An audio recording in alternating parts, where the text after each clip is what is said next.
সম্প্রতি প্রকাশ হওয়া পশ্চিমবঙ্গ বিধানসভা নির্বাচনের ফলাফলে রাজ্যের ভাগ্য বদলেছে। তার সাথে বদলাচ্ছে টলিউড।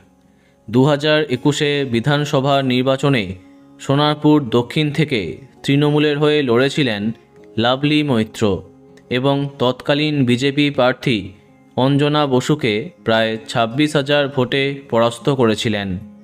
তাই এইবারও তার উপরে আস্থা রেখেছিল শাসক দল। তবে এইবারে তিনি এমনভাবে পরাস্ত হবেন স্বপ্নেও ভাবতে পারেননি।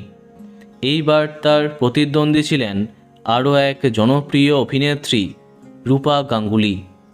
অভিনেত্রী বনাম অভিনেত্রী, এই লড়াই বেশ উপভোগ করেছে আম জনতা।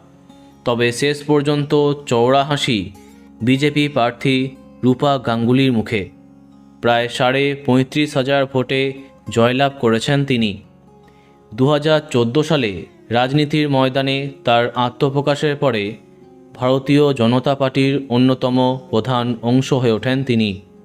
টেলিভিশনে তাকে শেষবার দেখা যায় মেয়েবেলা ধারাবাহিকে। 2026 বিধানসভায় আগেরবারে জয়ী লাভলি মৈত্রকে তিনি পরাস্ত করতে পারবেন কিনা সেই দিকেই তাকিয়েছিল টলিউড। অবশেষে সোনারপুর দক্ষিণে অনেক ভোটে জয়লাভ করেছেন রূপা গাঙ্গুলি। অন্যদিকে জেতা সিটে হেরে যাবেন এমনটাও কল্পনাও করতে পারেননি অভিনেত্রী লাভলি মৈত্র।